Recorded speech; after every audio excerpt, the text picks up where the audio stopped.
SSP के खिलाफ हम लोगों ने नामजद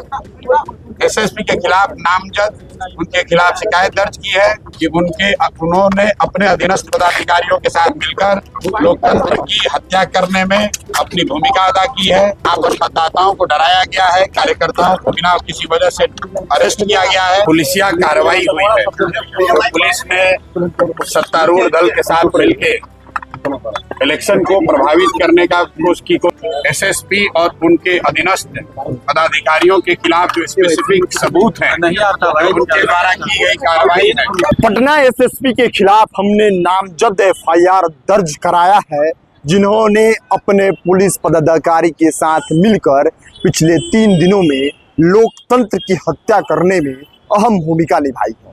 ये सारे बोल प्रशांत किशोर के थे, जो बांकीपुर उपचुनाव लड़ रहे थे और आज सीधे मुख्य निर्वाचन पदाधिकारी के पास पहुंच गए और वहां शिकायत की। पहले सुनिए प्रशांत किशोर क्या कुछ कहते हुए नजर आ रहे हैं।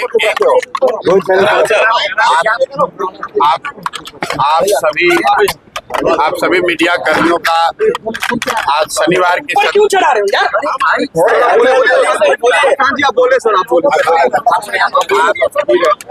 आप सभी मीडिया कर्मियों का आज शनिवार की संध्या को यहाँ इलेक्शन कमीशन में आने के लिए बहुत बहुत धन्यवाद। लिमिटेड पॉइंट हम लोग जो लिमिटेड एक बात आपसे साझा करना चाहते हैं।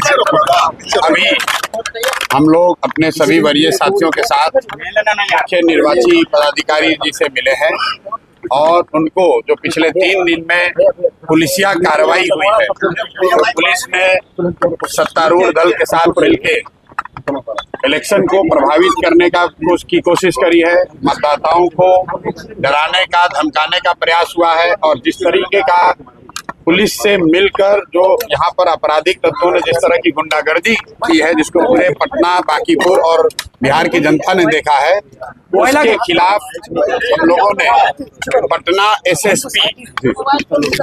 एसएसपी के खिलाफ उनके नाम से कमीशन को प्रतिवेदन दिया है, जिस पर मुख्य निर्वाची पदाधिकारी ने कहा है कि जांच के लिए वो अभी ही आदेश दे रहे हैं और नियमानुसार जांच के बाद उन पर कार्रवाई जो की जाएगी।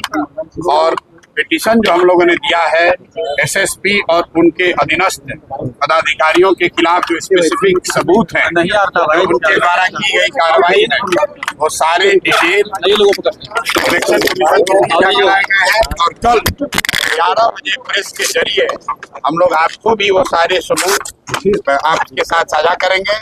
आज मैं फिर से दोहरा दे रहा हूँ कि आज हम लोग अपने साथ वरीय साथियों के साथ यहाँ आए थे।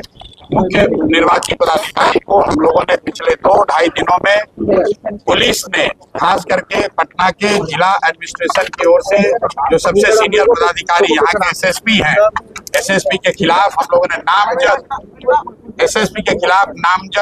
उनके खिलाफ शिकायत दर्ज की है। इस बात की शिकायत दर्ज की है कि उन्होंने अपने अधीनस्थ पदाधिकारियों के साथ मिलकर लोकतंत्र की हत्या करने में अपनी भूमिका अदा की है।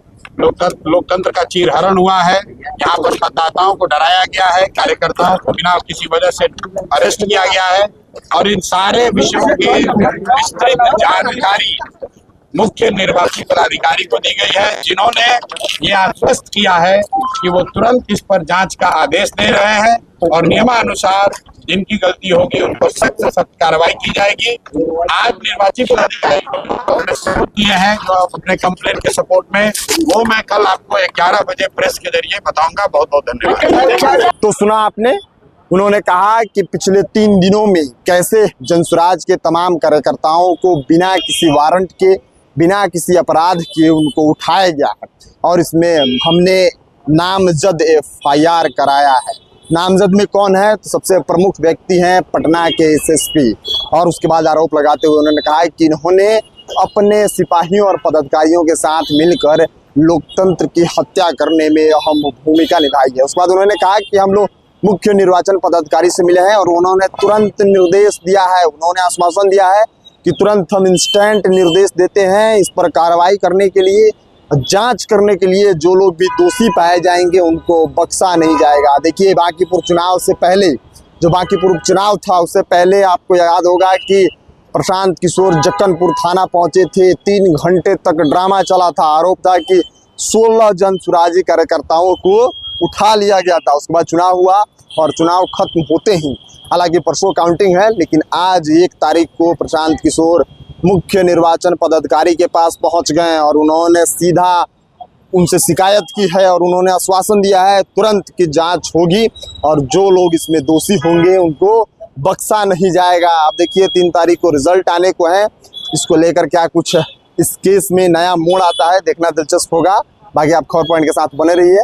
तमाम खबरों के लिए आप देखते रहिए खबर पॉइंट। मैं शुभम उपाध्याय, बहुत बहुत धन्यवाद आपका।